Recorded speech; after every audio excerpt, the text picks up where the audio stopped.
short space of time because I appreciate people need to get back. But I wanted to start just by saying how pleased I am to be invited here to speak on behalf of the NUT. The NUT is very proud nationally to have been involved in the People's Assembly since it was first started, and I really hope, and this is an open to the organisers today, I really hope that locally we can work with the People's Assembly and really feel part of that. I can see from the discussions I've already seen, although I've only been here for a short while, it's clearly a very open group to get involved in, so we are looking forward to that working relationship. The main thing I want to talk about today, and it's probably no surprise at all, is about the teachers' strike on Thursday. But I will say now, I've not just come here to ask you for your support in our strike. I've come here to try and talk about why it's so important that all of us work together in a campaign on education, because the strike that's coming up is not just about teachers and it's not just about schools. So first of all, very clearly, what is our trade dispute? Why are teachers on strike on Thursday? There are three parts to our dispute. First is pensions, second is workload, and the third is pay.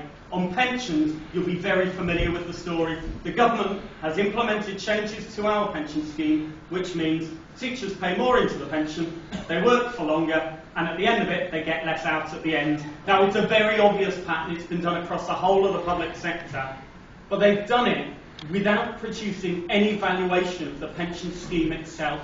So the argument all along has been we're living longer, therefore we can't afford the pensions. Well, the government's required to publish a valuation every 2 years, and they've withheld the most recent valuation. They won't publish the figures. We think there's a very clear reason. It's because there's still money in the pensions pot.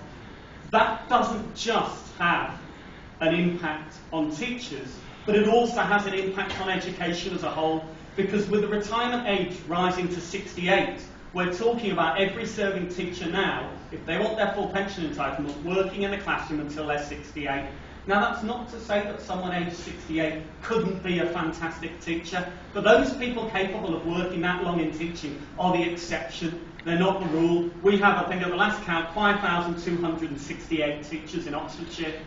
10 of them are over the age of 65. I think it gives a very clear signal and the impact that that would have on the quality of education provided. At the end of the day, the people really want their children taught by someone who is simply still there because they can't afford to retire. Second part of the dispute is on workload. Teacher workload is soared. People are working in excess of 55 hours a week. 1 in 4 teachers has taken time off due to stress and had to see a doctor. Those, again, I think are scary figures when we're talking about children's education. But when we've asked the government to recognise the causes of teacher workload and simply to sit down with us and discuss how to address them, they've done one thing in response. They've started a consultation on removing the right to non-contact time in teaching so that people will be back to having no planning time within the working week, to letting schools set their own school day with strong suggestions from government that the school day should be lengthened because that would be better for our children, and finally looking at changing term times again to increase the amount of time children spend in school and therefore the amount of time that teachers are teaching. That's workload. But the third thing, and probably most damaging and most important at the moment, from the 1st of September, they brought in a new pay scheme for teachers. Up until now, we've had a national pay scheme, not a negotiated one, an imposed one from government, but a national pay scheme that a teacher doing the same job anywhere in the country is paid the same amount based on their experience. The government's made 3 key changes to that. First of all, schools can set their own rates of pay within certain guidelines, a minimum and a maximum. They decide how many points there are on the pay scale, what they're worth, every individual school. Now just think of Oxfordshire. You're talking of 300 schools, potentially working as 300 separate employers setting their own pay policies.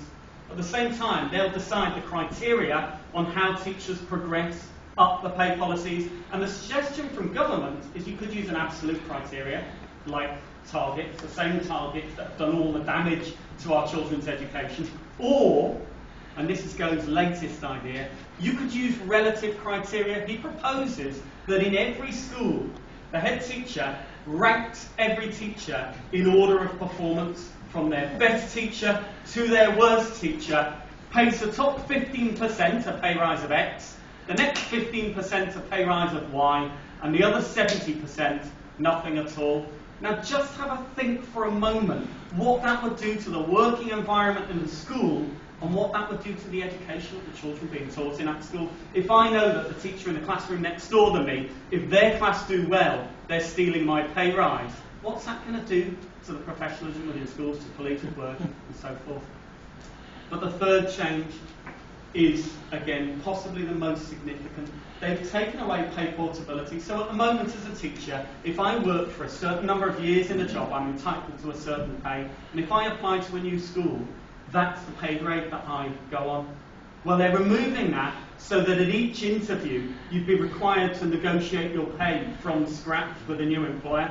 Now, that's going to have a devastating effect on teachers. And thinking of equalities, it's particularly going to have an effect on anyone who has taken time out of the classroom for any reason, like, for example, to bring up a family. And predominantly we know that that is our women members. 70% of teachers are women, and they're going to be disproportionately affected by this.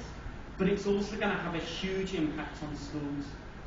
Because if every single school can set its own rates of pay, negotiate a teacher's pay at interview when they're recruiting, and decide how fast they progress up the scale, which schools are going to be able to recruit the teachers they want?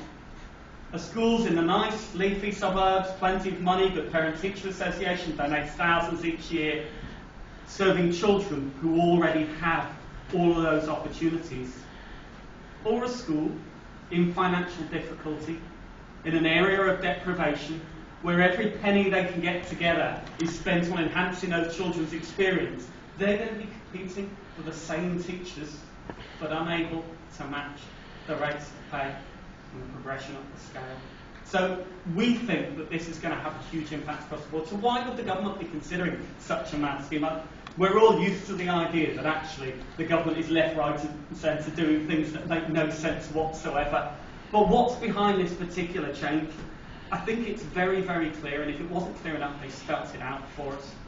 And on the 14th of December 2011, when they were announcing the final details of the revised public sector pension schemes, when they were talking about the teachers' pension scheme, they referred specifically in the statement to the House of Commons, I quote, "The advantage of the new scheme is it will remove the burden of paying final salary pension schemes, which deters so many independent third sector and private bidders from bidding for contracts in education." It was very, very clear. Cut the pension, because while you're paying decent pensions, which private company is going to want to come and take over your schools? Then we come to pay. The deregulation is exactly the same, and the arguments are used are, we have to have the same approach to pay that they have in the private sector, because, again, quoted in the guidance that was given by Michael Gove at the start of this process, school pay needs to be market-facing so we can have schools competing within a market.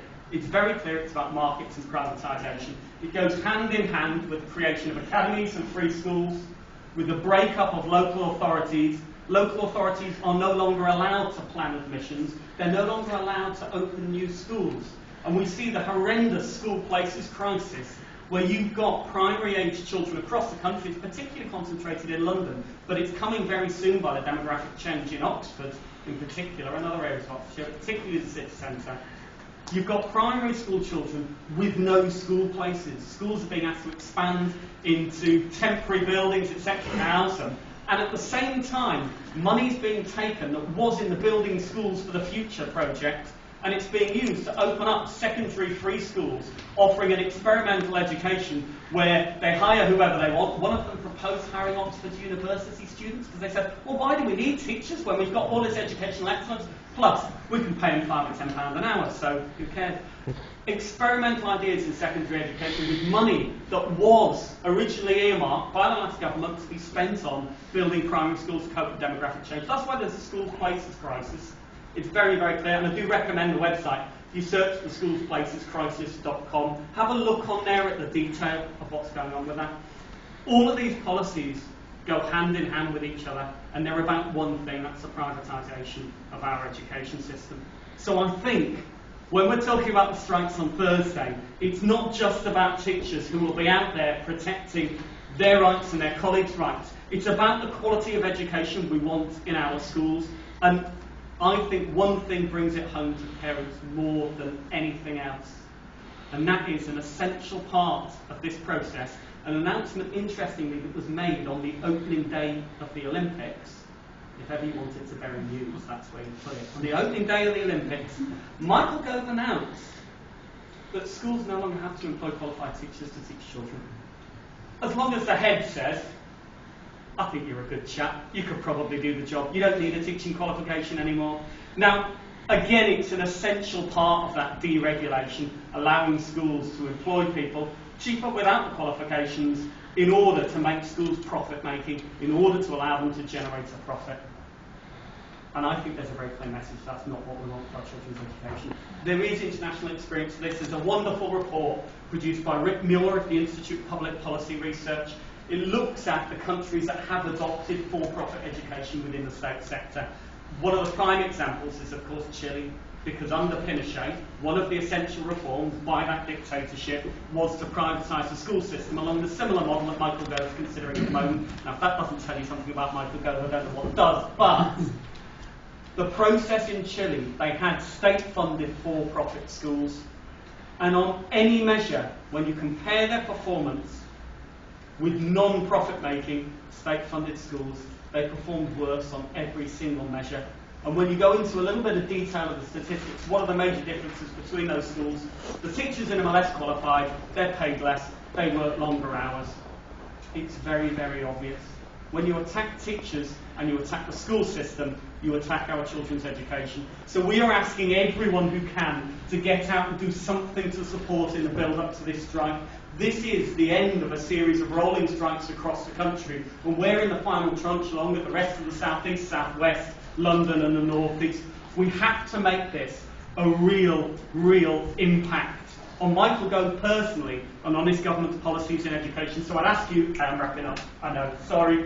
I'd ask you, please do come along to the rally if you can make it on Thursday in Bond Square from midday. We want representatives from every section of society, not just teachers, parents, members of the local community, everyone else. But whether or not you can make that, there is still something you can do between now and then. We've got loads of leaflets aimed at parents, governors and others.